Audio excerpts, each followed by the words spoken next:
So the first couple slides are kind of about stories we tell ourselves. And I don't mean to say that in any kind of pejorative way about you know interesting ways of thinking about the body that some of which I believe in, but I just think it's really interesting the ways that we have created models to understand the body, like in Taoism, through the different dantians. One of the dantian, the lower dantian, which is known to be a sort of an energy center in the body. The lower dantian seems to align with that area between the belly button and the pubic bone. I think that's very, very interesting. And then we have a middle dantian that seems to align with around where the diaphragm is. And then the upper diaphragm, the upper dantian seems to align around the soft palate or similar. Similar. And in yoga, we talk about the bandhas, and the Mula Bandha aligns with the pelvic floor. Uddiyana Bandha is in the abdomen. And the third bandha, Jalandhara, I've never been good at pronouncing it, is in the throat. And isn't that an interesting a graphic in the middle there of somebody flexing their spine, similar to what we'd explored last week? Maybe not to that extreme, but interesting overlay. And somebody, and I don't necessarily think this is true or not true, but somebody made connections between different fascial planes and the chakra system. And fascia is an energy transmission system in our body. It carries force through the body. When you step down on the ground, energy moves up through your tissues to bring your head higher in the air. It's the foot pressing down that sends that information upwards in the body. And so fascia is a big part of energy transmission, and chakras are known to be about energy centers in the body. So there's some overlay there, maybe. And though we think about the thoracic diaphragm mostly, we also have the idea that there's a pelvic floor that's like a diaphragm. And depending on your perspective, there might be five diaphragms in the body, as is talked about in osteopathy, like the tentorium cerebelli, which is sort of a lower part of the brain. The tongue is known to be a diaphragm by some. The thoracic outlet, sort of around the collarbone, under the shoulder girdle, where sort of everything moves beneath the neck, the respiratory diaphragm, the pelvic floor. And then on the image on the left is a different version of seven diaphragms that includes the soles of the feet and the top of the head. So we've got all these ideas about diaphragm and diaphragms in the body and energy centers in the body that seem to have muscle fibers in common, which is just very, very interesting to stack them all on top of each other and see what you get, what the common denominators are there, just to hold space around all of it. And when it comes to diaphragm for singing, I want to introduce you to Joanne Avison, who is a tremendous resource for us. Brilliant teacher. I've had the opportunity to be in her space for 5 days in a full body dissection. She was one of the dissection leaders in that. And I mean, she's just brilliant. Written a couple books, and she also has a podcast. The Joanne Avison podcast is what it's called, and some episodes are with her friend Paul Thornley, who is also an amazing teacher who teaches Pilates teachers around the world. And they together have a program where they teach a lot of yoga teachers and Pilates and other movement specialists to bring in a fascial perspective into their movements, into their teaching, into their mental models. And Joanne and Paul together are an unbelievable duo. And I had posted, and some of you might have caught this a couple months back, a question that ruffled some tail feathers, where I said, where is the origin of the idea that the diaphragm is the primary muscle of inhalation? It did not land non-dramatically.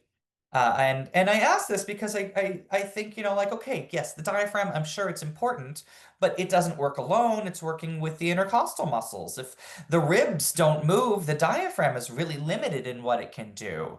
And so the diaphragm might be somewhat reliant on the ribs for it to function well. So how are ribs and the muscles between them not a part of diaphragm function? And if the pelvic floor isn't moving, then I can't imagine the diaphragm and the pressure system that is the torso is going to be that functional. So maybe the diaphragm is dependent on on the pelvic floor and everything that connects them. And the picture just keeps getting bigger and bigger and bigger. And eventually you go, well, nothing is a primary anything because everything is dependent on other things that are also dependent on other things. And so I asked Paul and Joanne, I said, if this is any interest to you, I'd be curious your perspective on the diaphragm as the main muscle of inhalation. And a couple weeks later, did I wake up to a podcast addressing that exact thing.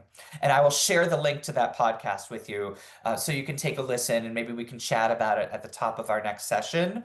It's a really wonderful, probably 30 minutes that provides some really wonderful imagery and some real worthy thoughts to chew on.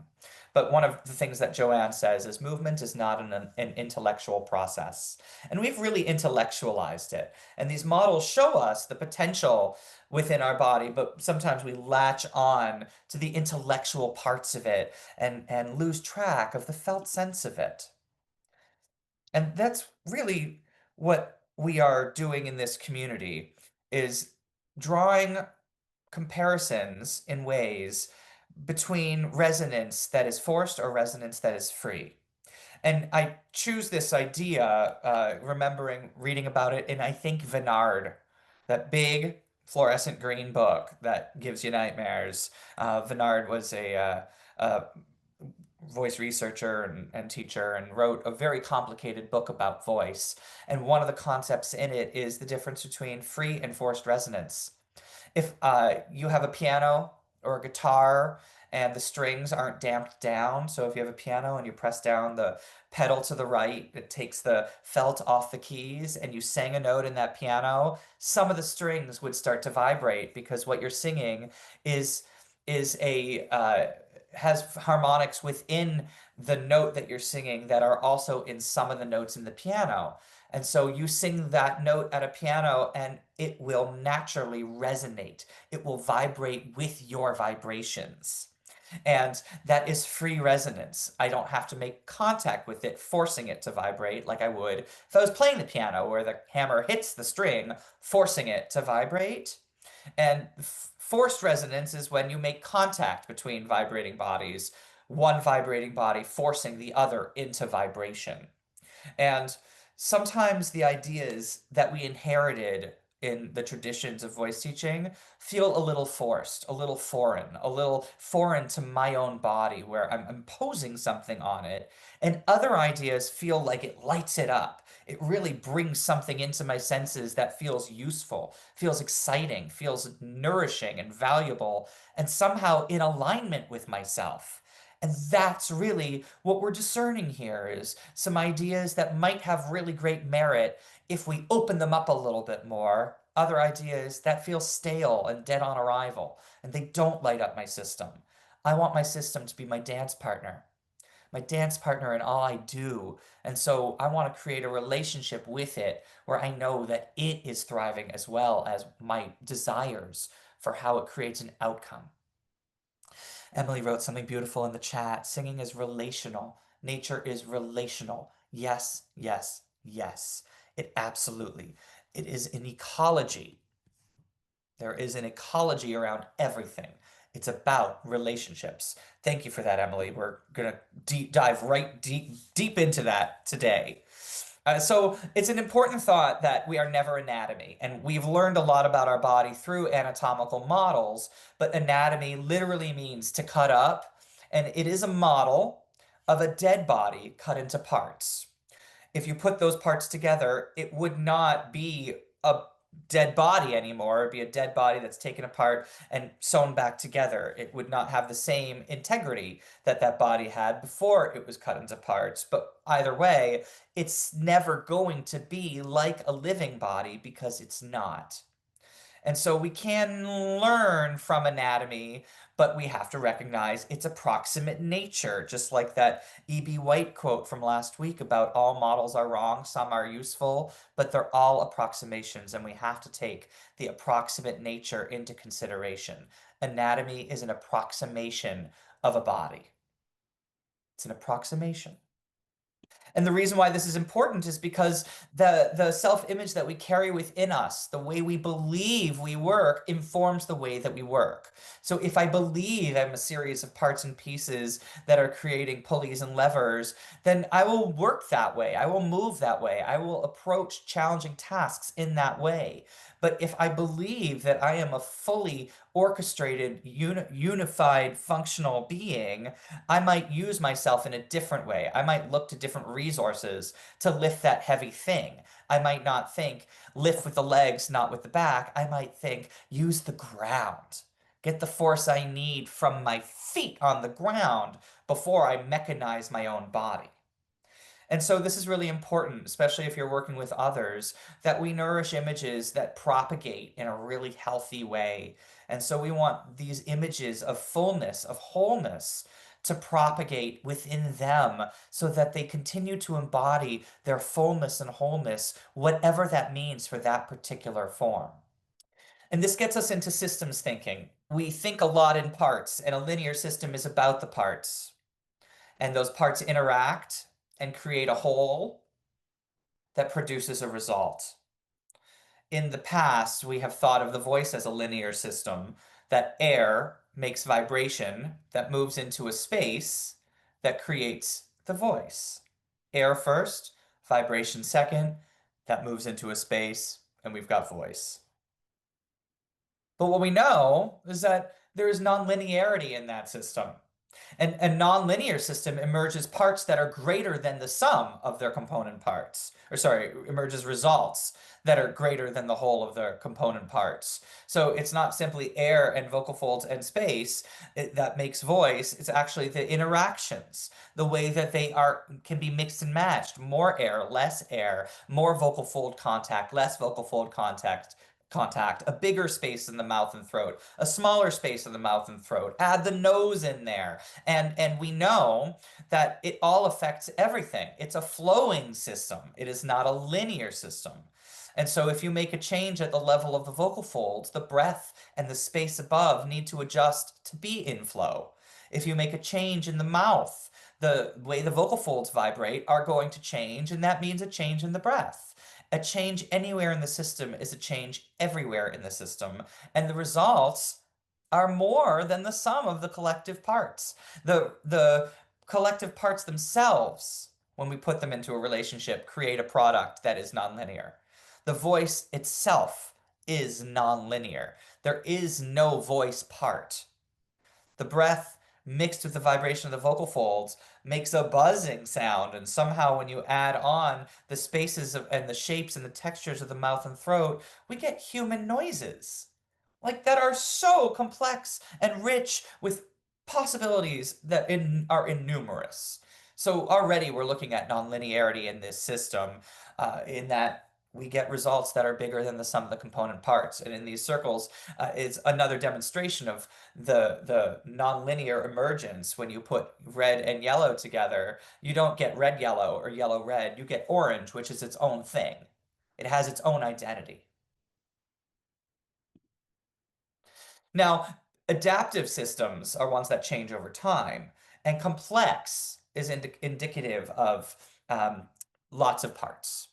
But in a nonlinear, complex adaptive system, it's not about the parts.